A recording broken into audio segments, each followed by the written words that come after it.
Mayalène Trémonet est avec nous ce matin, Sabrina Birlin-Bouillet, Richard Millet, Gérard Carrérou, Thomas Bonnet, Joachim Le Floch-Imad. Je le disais, c'est absolument sidérant. On va en parler évidemment ensemble avec vous, notamment Sabrina. Voyons le sujet de Pauline Trefzer.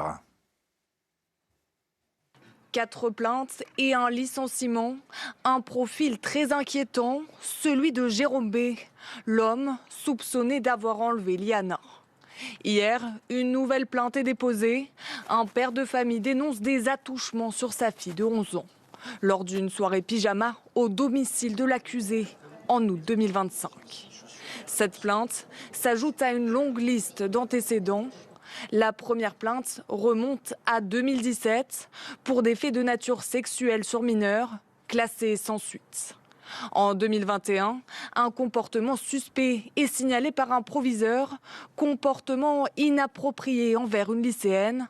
Le suspect est licencié. En 2022, une deuxième plainte pour viol sur enfant de 9 ans, classée sans suite en 2024. Une troisième plainte encore en cours d'instruction en 2025. Plainte pour viol sur mineur également.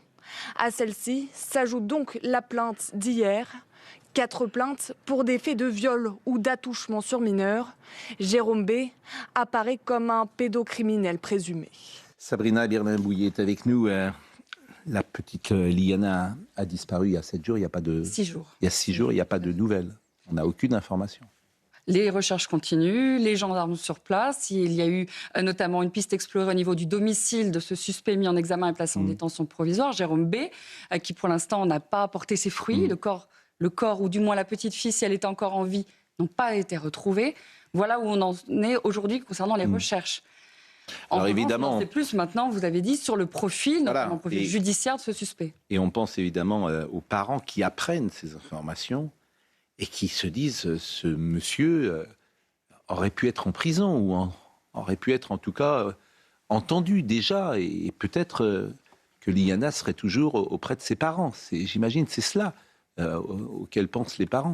Les parents parlent d'une incompréhension totale, ils se sentent abandonnés parce que c'est vrai qu'au début, on a découvert par le procureur que le casier judiciaire était vierge de ce suspect. Mais pourquoi il était vierge ? Parce qu'il y a eu un signalement judiciaire et il y a eu 3 plaintes, dont une classée sans suite. Mais il n'y a pas eu de condamnation, il n'y a pas eu de mise en examen. Donc, en effet, le casier judiciaire de cet homme était bien vierge. Mais il avait tout de même des antécédents judiciaires, tout le temps sur des faits qui sont similaires, des faits de viol ou d'attouchement sur mineurs. Non, mais ce qui est invraisemblable, le plus invraisemblable, c'est août 2025. Donc il y a une mère de famille, visiblement, qui a porté plainte pour viol multiple sur une enfant de 11 ans. On est en août 2025. Et visiblement, ce Jérôme B. est désigné comme un suspect. Qu'est-ce qui fait qu'il n'est même pas entendu par des enquêteurs ? Alors, quand tu entends ça, tu te dis, mais en France, il y a des gens qui rentrent dans un commissariat, qui disent, voilà, ma fille de 11 ans a été violée. Il y a des preuves, en tout cas du viol, pas du violeur, mais il y a des preuves, lésions anales, vaginales, constatées, et personne ne bouge. Oui, parce que les parents, eux, sont allés au bout. C'est-à-dire qu'ils ont fait constater légalement mais personne ne bouge. Les lésions de leur fille. Donc, il y a vraiment un travail des parents qui a été fait jusqu'au bout. Mais la justice n'a pas donné suite. L'enquête était en cours. Ça fait 9 mois. Il n'a jamais été entendu, ce mise en cause. De juridiction en juridiction. Les gendarmes. On est d'accord qu'il est désigné par les parents. Il est désigné. Donc on dit c'est lui. Et alors après les parents, qu'ils aient raison ou tort, c'est pas le souci, mais c'est pas. Il a été identifié comme violeur potent. C'est ça que je trouve absolument incroyable. Et souvent on utilise l'expression ouvrir le capot, mais on se dit alors c'est partout comme ça. Il y en a plein en France des affaires comme celle-là. Le périscolaire. Oui, le périscolaire. Exact. Oui. Ça rappelle le périscolaire, même si le périscolaire, alors.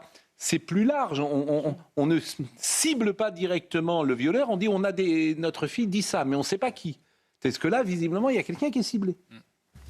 Mais Joachim Le Floch, il y a les dysfonctionnements de la justice dont vous avez très bien parlé, mais il y a deux problèmes qui sont plus larges. C'est l'échec du gouvernement de la France sur la question des violences faites aux femmes, qui était quand même censée être la grande cause des deux quinquennats, il faut le rappeler. Et il y a un sujet plus général de protection de l'enfance, puisqu'il faut juxtaposer cette affaire avec le scandale du périscolaire parisien, mais aussi, c'est Édouard Geoffrey, le ministre de l'Éducation nationale, qui l'a dit hier, 255 signalements de violences sexistes et sexuelles commises par les adultes dans l'éducation nationale depuis le début de l'année. Donc on a un vrai retard là-dessus et j'espère vraiment que ce sera un des sujets centraux de l'élection présidentielle à venir, parce que là, il y a le feu. Pascal, je vais poser une question à Sabrina. Mais je vous en prie. Pourquoi est-ce qu'on voit la figure de ce violeur présumé et on n'a pas son nom de famille? Si on l'a. Alors on a le nom. D'ailleurs, Oui, nos amis décidé, nous, de BFM le donne. C'est vous qui avez décidé de Oui, le donner? notre rédaction a décidé. BFM le donne, ce qui est assez étonnant. Il y a des noms qu'on donne et parfois des noms qu'on donne pas. Mais c'est vrai que nous, on a gardé cette précaution. Nous, on a toujours la même ligne. Donc, on donne la première lettre, Jérôme B. Jérôme B. Bon, écoutez, les recherches, on va voir le sujet de Valentin Rouillon, les recherches qui se poursuivent donc dans le Gers. Ce chasseur prête main forte dans cette zone qu'il connaît bien. Tous, tant bien que mal, poursuivent leurs recherches, mais Liana reste introuvable. Je suis grand-parent, j'ai des petits-enfants, tout ça. On est concernés, ouais. On fait le mieux possible, quoi, tous les moyens qu'on peut faire, quoi. Liana a été vue pour la dernière fois vendredi après-midi, montant dans la voiture du suspect à la sortie du collège de Fleurance. Depuis, les recherches se poursuivent sans relâche. Les moyens déployés restent importants dans ce secteur rural boisé et vallonné autour de Fleurance, mais aussi dans les communes voisines. On a mis en rapport en fait ces citoyens chasseurs qui voulaient participer, qui ont proposé de participer à ces recherches, de façon à avoir des personnes supplémentaires sur le terrain, pour des personnes expérimentées qui connaissent le territoire, qui connaissent ces endroits un peu escarpés. C'est les bâtisses aussi, aux alentours des bâtisses, parce qu'il m'a dit que Montagnac c'était pas habité. Au total, environ 230 personnes ratissent la zone, 180 gendarmes avec une cinquantaine de chasseurs volontaires sont mobilisés. Ce jeudi marque le 7e jour de la disparition de Liana. Le commandant du groupement de gendarmerie du Gers estime que le temps joue contre ses équipes, mais assure que les recherches se poursuivront jusqu'à retrouver la jeune fille. Et puis la population, évidemment, effroi XXL dans la population. D'ailleurs, donc là, ça fait 6 jours. Bon, forcément, l'espoir, ça me nuise. Bien évidemment, en même temps que le temps passe. Et c'est le comportement de ce suspect qui fait aussi, qui inquiète beaucoup sur le sort de cette petite fille. Pourquoi ? Parce que lorsqu'il a été interrogé au début par les enquêteurs, il nie avoir vu cet enfant. Alors qu'on lui a à ce moment-là mis devant les yeux les images de vidéosurveillance où on le voit clairement faire monter la petite fille dans sa voiture. Et lui dit qu'il a pris, alors deuxième version, à ce moment-là, il reconnaît l'avoir pris en voiture à la sortie du collège et l'avoir déposé devant la piscine. Depuis, face au juge d'instruction, il est dans le silence. Il décide de ne plus parler. Vous voyez, il y a plusieurs versions et maintenant il y a du silence. Donc il y a de quoi s'inquiéter. On aurait envie qu'il parle, effectivement. Oui, on aurait envie qu'on retrouve cette petite fille. On aurait envie, évidemment, en priorité, de retrouver cette petite fille. Vous avez bien raison. Effroi dans la population, Félix Pérola. Des affiches comme celle-ci, il y en a des dizaines à Fleurance, village d'où venait Liana. Parmi les 6000 habitants, ceux que nous avons rencontrés ont du mal à cacher leur émotion. Je suis catastrophé. C'est une catastrophe pour notre ville. Un sujet au cœur des discussions, notamment dans les commerces et les restaurants. Beaucoup de questions, ça parle beaucoup maintenant, un sujet est très présent, on parle que de ça en fait toute la journée, donc à table ça parle que de ça. Tout le monde en parle, on pense qu'à ça, toutes les heures on y pense. Mais au-delà de l'émotion, les habitants partagent aussi leur incompréhension. Pourquoi le suspect, connu par les autorités, était sans surveillance ? On voit qu'il y a un passif, on voit qu'il y a des plaintes qui ont été déposées, on voit qu'il rapportait des goûters, on voit qu'il usait des chatouilles apparemment pendant des soirées. Je pense qu'il aurait dû y avoir une surveillance un peu plus accrue de la police peut-être. Pourquoi la justice a mis autant de temps à ouvrir un dossier ? Il faut arriver à un drame comme ça pour qu'un dossier s'ouvre. C'est pas normal. C'est toujours comme ça, dans tous les disparitions comme ça, c'est pareil. Ils sont dehors alors qu'ils ne devraient pas l'être. Les recherches sont toujours en cours. Des gendarmes et des chasseurs sont mobilisés pour retrouver Liana, disparue il y a 6 jours désormais. Et je vous le disais hier, alors la procureure Clémence Meyer a pris la parole, et avec beaucoup de transparence d'ailleurs, elle a dit les choses, même si, et d'ailleurs c'est intéressant parce que la justice peut être mise en cause, mais elle a dit clairement, et elle a donné toutes ces informations, c'est grâce à elle que nous savons tout ça. Et puis il y a une enquête administrative qui va être ouverte par le ministre de l'Intérieur pour faire justement l'éclairage, est-ce qu'il y a eu des failles ou non.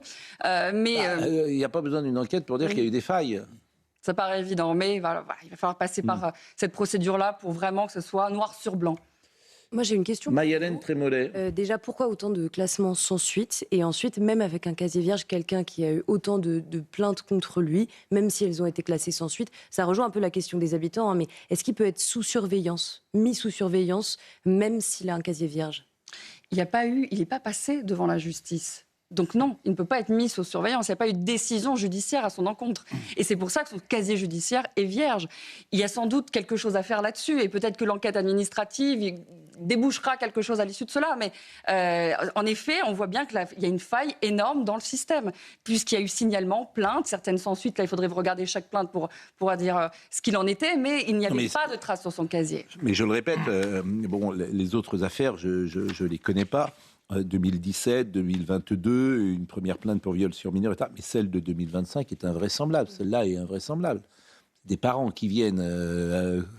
leur fille a été violée de 11 ans, c'est sidérant. Alors, une des réponses de la justice, c'est que le mis en cause serait entendu plus tard. L'enquête en cours, il voulait faire d'abord des examens, faire des expertises. Enfin, vous laissez un violeur, mais c'est inaudible. Du mis en cause. Non, mais c'est inaudible. On va attendre un violeur potentiel. On sait bien que ces gens sont extrêmement dangereux. Extrêmement dangereux. Ce que cette affaire interroge aussi, c'est la responsabilité éventuelle des magistrats. Or, on constate dans énormément d'affaires que les magistrats ne sont jamais mis devant leurs responsabilités. Rappelez-vous ce que disait la mère d'Elias, qui a été tuée à coups de machette dans les rues de Paris. Les dysfonctionnements XXL qu'il y a eu dans le dossier, pour autant les magistrats n'ont jamais rendu de compte, n'ont jamais même présenté leurs excuses à cette mère de famille. Et c'est très difficile pour les familles quand ils sont face à l'institution judiciaire, parce qu'ils ne parlent pas forcément le même langage que les juges auxquels ils font face.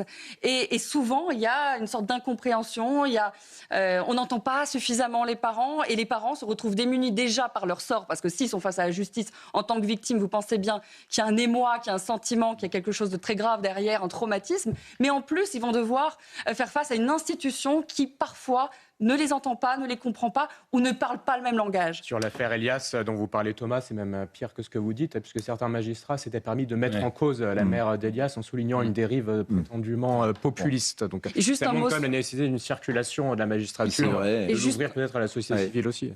Pardon, juste un mot sur les gendarmes, parce que les gendarmes, ils ont une pression énorme. On sait dans ces affaires que c'est la garde à vue qui joue beaucoup pour les aveux. Maintenant, il a décidé, et il peut, c'est son droit de garder le silence face à l'instruction, au juge d'instruction. Ça va être plus compliqué d'obtenir quelque chose maintenant de ce suspect. Et puis c'est vrai qu'on a le sentiment parfois que la justice ou les magistrats déploient beaucoup de moyens dans certaines affaires qui peut-être sont plus intéressantes pour eux à traiter, parce qu'elles sont peut-être plus médiatiques, parce qu'ils y ont un intérêt. Faire la chasse à Sarkozy, là, effectivement, il y a des moyens considérables. Là, je veux dire, le parquet financier, on n'a pas lésiné sur les moyens, les filets dérivants, etc., une vingtaine de... Bon. Alors franchement, là, vous mettez le doigt sur quelque chose, mais les Français le sentent comme ça. Mais vous me faites sourire parce que vous êtes sans filtre, Gérard, maintenant. C'est le privilège de l'âge, je pense. Vous êtes sans filtre. Moi, vous avez vu, j'y allais avec un petit peu de douceur dans mon approche. Je disais, voilà, il y a des affaires, etc. Bon, vous, bing. Ben oui. Ah non, mais je pense que vous avez raison. Vous avez raison d'être sans filtre. En tout cas, d'être au plus près de ce que les uns et les autres pensent. Parce qu'il y a aussi des intérêts parfois personnels qui sont poursuivis par des magistrats dans certaines affaires parce que ça les intéresse plus, disons-le. Donc, c'est ainsi. Et là, ce qu'il faut, c'est protéger la société. Alors, la procureure Clémence Meyer, elle a pris la parole.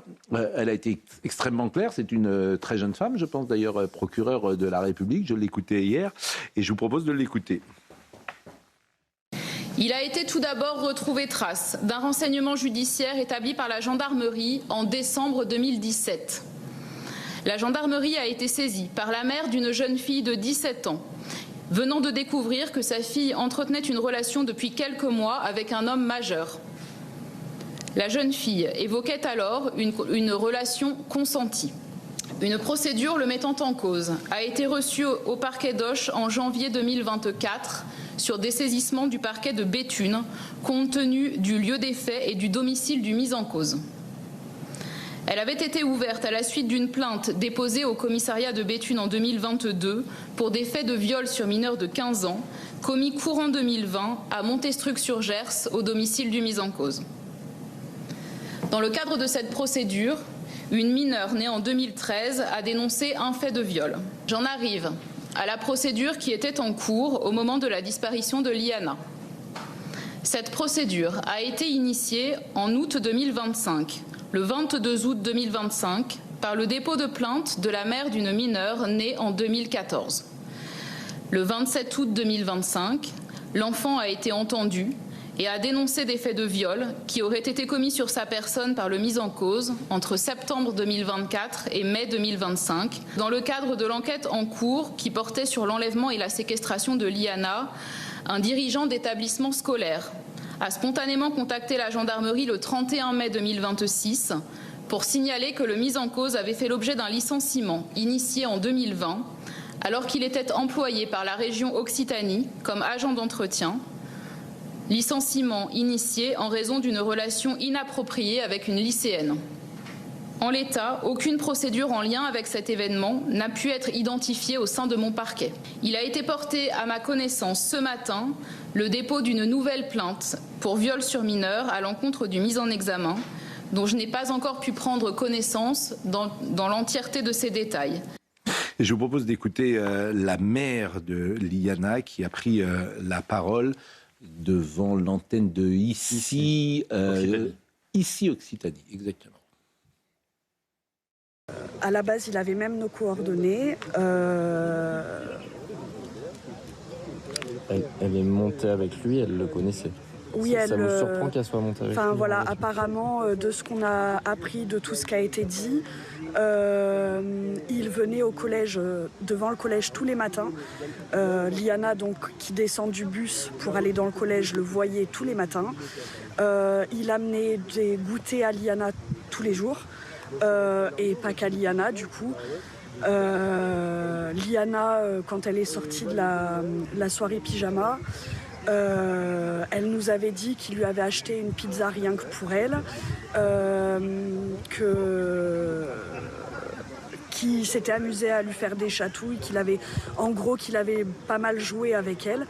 Et la façon qu'elle me l'a expliqué, donc forcément on a demandé si ça avait été plus loin.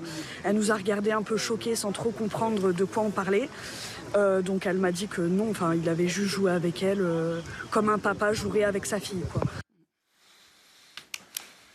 Richard Millet. Ce que je dis est peut-être tiré par les cheveux, mais à propos de ces fiascos judiciaires, à propos de ces gens qui sont en liberté, je ne peux pas m'empêcher de penser à la mère, l'épouse du lieutenant Alban Gervais, que vous avez reçu lundi ici, dont l'assassin va être mis en liberté. Pour moi, c'est presque le même système. En tout cas, cette remise en liberté inquiète et elle inquiète et elle choque.